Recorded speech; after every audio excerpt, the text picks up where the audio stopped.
Okay, so this is going to be a review of what we did in class today. For this first problem, we have an e. We're going to use that snail method. And we're going to, anytime we have an e, it means that the log of e is just going to be a natural log. So we'll let that ln. So 2 equals 9e. We'll divide both sides by that 9. And we'll have natural log of 2 divided by 9 equals e. For our second problem, anytime you have natural log, you just remember there's an invisible e right there. So we'll have that as our base. We'll have e to the 0 equals equals 2 or x squared. Wow, x squared minus 30. Anything to the 0 power is 1. So we'll have 1 equals x squared minus 3. Add the 3 over. 4 equals x squared. So x is going to equal plus or minus 2.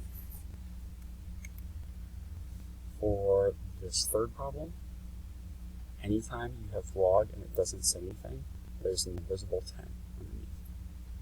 So we'll use that snail method again.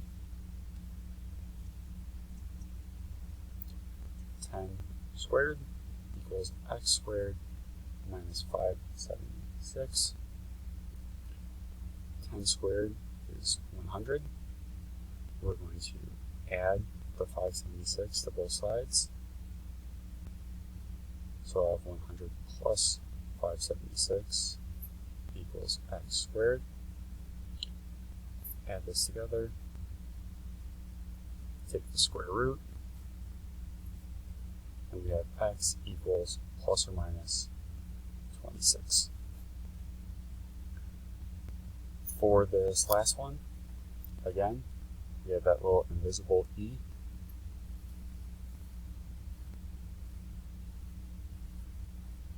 So we'll have e as our base to the third equals 2x plus 5